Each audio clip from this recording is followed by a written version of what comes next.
Today, we're talking about money and how do you motivate yourself to keep going when you have enough money?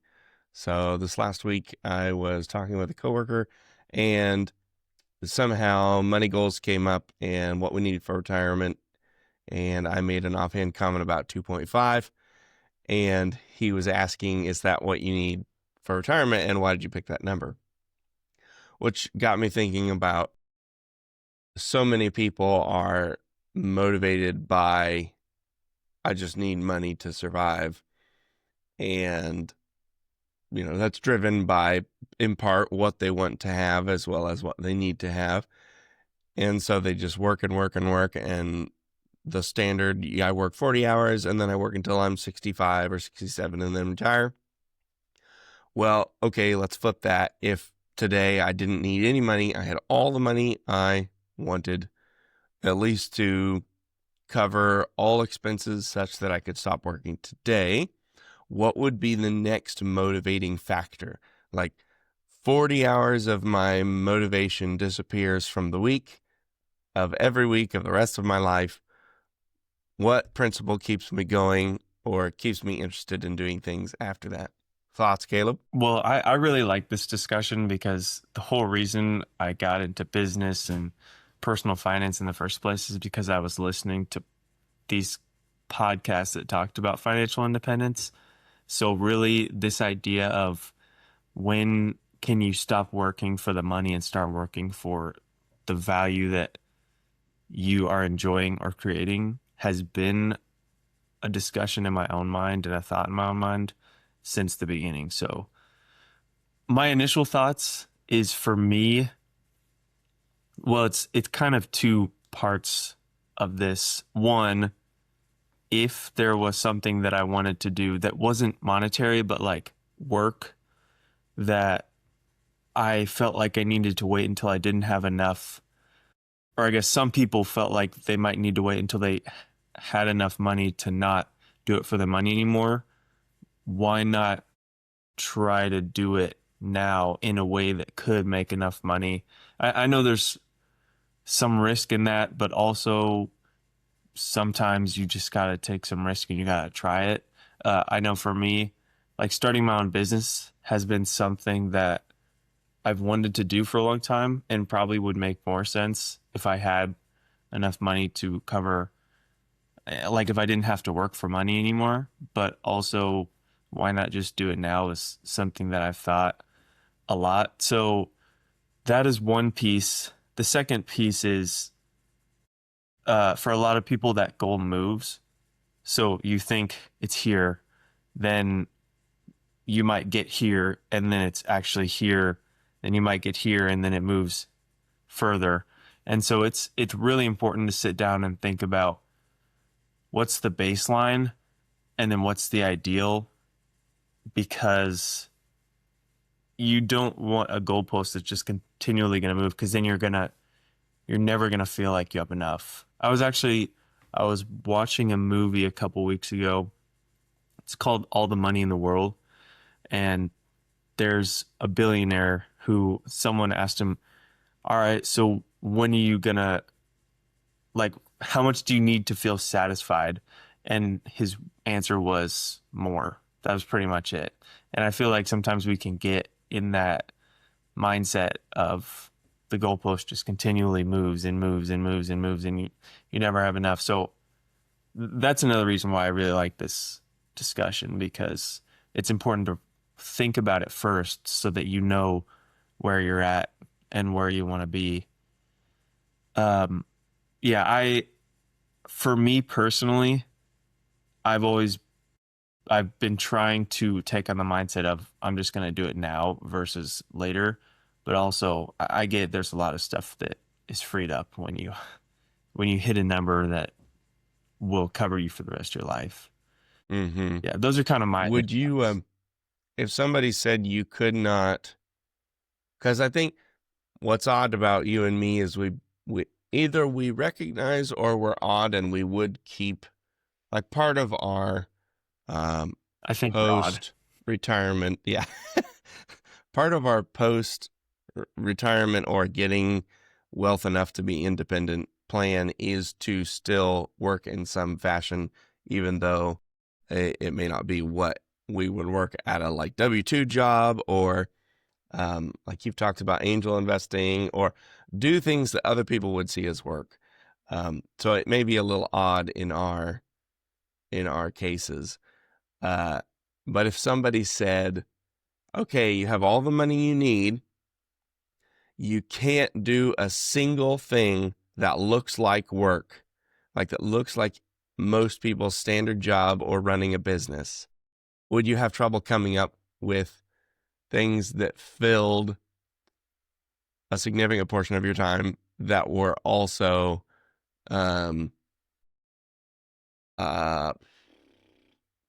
like you were creating something? Would it be difficult? I would say not necessarily, because I am kind of a health nut too, and so I don't get bored, or I actually enjoy the process of working out. And so being able to do different, for example, right now, I can probably work out pretty consistently, like 45 minutes to an hour a day, and be okay and not feel like I'm not spending enough time working and all that. But if I had all the time in the world, I would probably spend like 2 to 2.5 hours, not specifically resistance training, but doing other things like spending time in the sauna, stretching more, doing some functional training, doing some resistance training. So I feel like just around health, there would be a lot that I could improve and really focus on. There would definitely be a little bit where I'm like, at what point am I, like, why am I learning anymore if I can't work? And so I would have a little trouble filling time, not like learning new things. But overall, I do think that I could find stuff to fill my time with. And I would probably spend more time on relationships, specifically like family and friend relationships. And I would spend time reading for the sake of reading and not reading, because right now most of the books that I read are nonfiction. I don't really read that much fiction because I feel like, okay, every time I read, I have to make sure that it's doing something for me. Even though just the act of reading in itself is good for you, I would probably spend more time on random stuff like puzzles and, I don't know, that kind of stuff that doesn't really feel productive, but is just a good thing to do for your brain and for your mind. But it would be very, very hard to fill my time, but I think I could do it. It would just take some intentional thinking. What about you? The one thing I think that would save me if it was allowed, although it probably would look like work, so it probably wouldn't be allowed, is volunteering places at my chosen place, or yeah, hard for me to stay away from things that look like work. Yeah, volunteering, definitely spending time with family, more reading. That's a tough one. That's a real tough one for me. Like, I go back to our previous conversation about, like, if that happened to me today, I would, like, I had enough money, I would choose to ratchet down the time incrementally rather than stop working cold turkey, because I actually was telling my coworker, I was like, really, I haven't experienced that since summers in middle school. I've had some kind of structure for the last 20 years of my life. Yeah. And so just to eliminate it altogether would be really weird.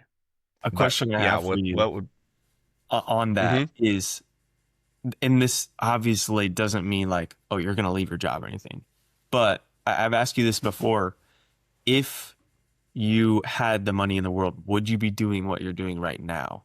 And again, doesn't mean like you're going to leave your job, but would it be the thing you would choose to do work-wise if you had all the money you needed? Yeah, I mean, it's a fair question. In part because, like, Okay, let's be honest. And my boss is great because he will say sometimes like questions like this will come up and he'll be like, well, the whole reason we're here is because we're trying to provide for ourselves and our families. Like, we want to make it as fun as possible, but it's not like we're here to just have fun. Like, we're Yeah. here because we have to be. And if we have to be somewhere, I'd like it to be here rather than someplace else.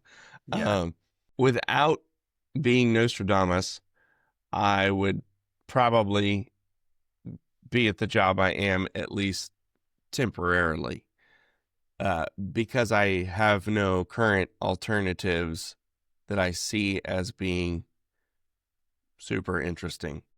What about investing? What about being a Well, that part-time or occurred to something? me. Yeah, maybe part time. Full time, I've never experienced doing that full time, and it might not be as interesting as I think it would. But I think that is a definitely an avenue. I think I would probably, yeah, maybe go down the investing route and specifically on like teaching. I know a lot about investments and kind of teaching people who are interested in learning. That could be fun. I don't know how to make it profitable, but um, I could do it for free. True. Yeah, yeah. Would you? I don't know. It's hard for there have been too many things in my life that I thought like, yeah, I think I know what this thing is, and then when I experience them, like, oh, that was different. Um, that I have trouble saying like, I think I would enjoy that job better without having actually experienced that job. Yeah. Would you do your tax business if you had all the money? Would you stay doing that? Depends on how much time I have.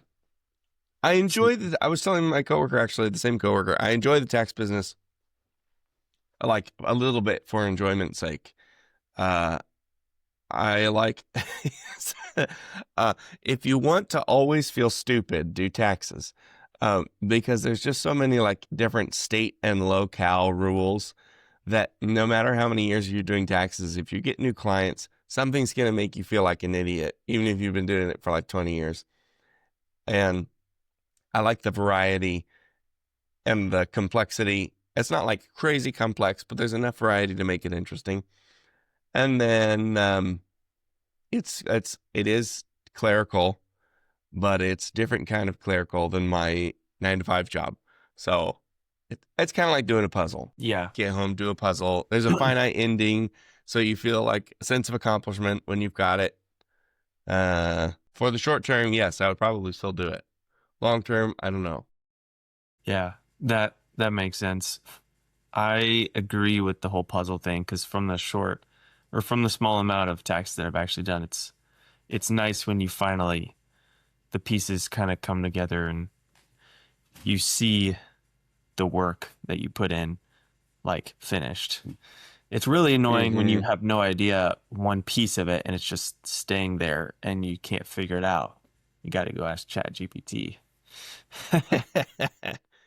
I Yep. I There's think that I would do what I'm doing now, even if I had all the money, because I just enjoy working with AI so much.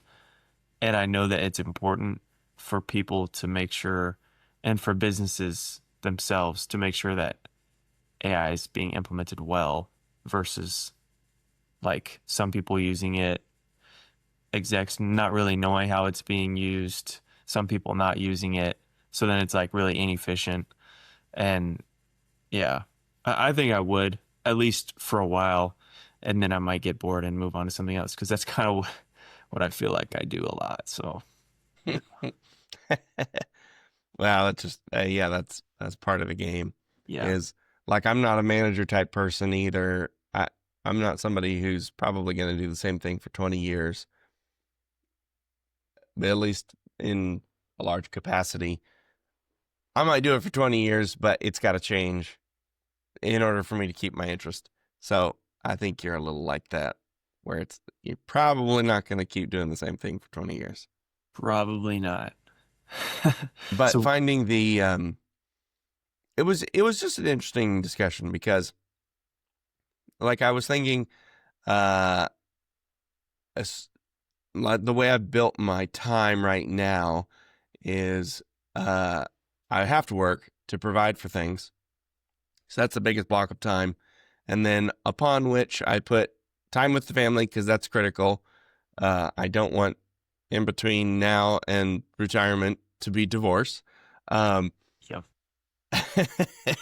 and then adding on other things from there as I have time. But flipping that on its head, removing the biggest block, and then saying like, okay, how do you make sure that you're going to milk this time for everything you can get out of it, maximize enjoyment, maximize productivity, maximize relational bonding. What does that look like? And it just made me think that I have thought about that, which I think is a little odd, but the amount of people I think have thought that through is very small. Yeah. I've thought about it through too many times. Not too many, but a lot. I do have a couple questions on, you said 2.5. I would tend to agree with that number, at least for like a minimum baseline, like this will cover all my expenses. But what made you think of 2.5 million? That is, if I go by the 4% rule, which is if I have 2.5 million, I take out 4% every year. That's a sustainable amount, generally speaking. I can keep that going even if I live far longer than male life expectancy. And that gets me to, I think, just slightly over 100,000. It's got some buffer room, I believe, in there. I can't remember exactly what number for inflation, but that covers all my living expenses with some buffer room. And so that is that's kind of a minimum. Like I'm not opposed to having more, but 2.5 is I can replace the job now. Yeah. I have a maximal freedom in career choice or on flexibility of the day at 2.5. I feel comfortable picking that number. Okay. It could be any other number as long as I was willing to ratchet down or wanting to ratchet up. Yeah. The expenditures in my life. This is kind of flipping the conversation a little bit on its head. But if you were, excuse me, if you were to receive, say, 1.5 tomorrow, would you change anything? Or would you just keep working as much as you're working, keep working in the same job you're working? Because obviously 1.5 isn't the 2.5, but also you could potentially make it work, and it could, it would change your life. Like 1.5 is going to change most people's lives. But what would your decision be if you receive 1.5 tomorrow? 1.5 tomorrow, it would either be a hybrid or I wouldn't change anything. So in the wouldn't change anything scenario, I'd be putting that in a brokerage and investing that in order to hit the 2.5 sooner. Alternatively, my other thought would be is putting that in investments, planning on taking out like 2% or 1%. And I have to run the numbers on that, a year just to create some buffer room in my current budget and work less hours now. So I could potentially use it and change how much I'm working currently. Although in that scenario, I think of things like, okay, if it's not in a super safe investment, do I really want to be taking out money during a possible drawdown? Yeah, that's a tempting idea, is putting in investments, not withdrawing 4%, but withdrawing some lower percentage, and then using that as a kind of buffer. I'd work less hours, have a little bit more time. I could always ratchet up hours if I didn't want to take out money that year. Yeah, probably that or some version of the don't use any of the money. I mean, if you The have, don't use any of the money sounds like a great idea to me. yeah, if you had 1.5, you would reach 2.5 in just on average. Obviously, you can't guarantee anything, but like in less than 10 years. Mm-hmm. So Yeah, 6 or you 7, somewhere around there. you wouldn't even you would still have 20 plus years till the traditional retirement age. You wouldn't have to invest any other money to reach that. And you could probably take out 1% and maybe push that to 10, 11, or 12 years. And so Mm-hmm. then that would lower the income you're spending right now on investments, lower the income even more because you're actually taking income from that, which means you could work instead of 55, you could work like 30. That'd be a Yeah, nation. yeah. But I wouldn't. I would ratchet down from 55 to 50, and then from 50 to 45, and then from 45 to 40, because I Yeah. do need that structure. Yeah. No, that makes sense. The test of that is always long vacations. So what do I tend to do or not do on a long vacation, whether it be like Thanksgiving, I took 6 days off. Christmas, I took 6 business days off. Um, and what does my life tend to become? And this Christmas, from Christmas to New Year's, was probably the most structured I have experienced, which is a good sign. I'm getting older and I care about structure more. I still keeping my routine of like trying to wake up and exercise and um, do some reading, do some writing, et cetera, et cetera. So that's a good sign, but I still think that having your entire work day totally unstructured day one is a difficult thing to navigate. Yeah. Well, No, day one actually might be really fun. Day two is probably also fun, but not as fun as day one. By the time you get to like day 10, you're probably like looking for things to do.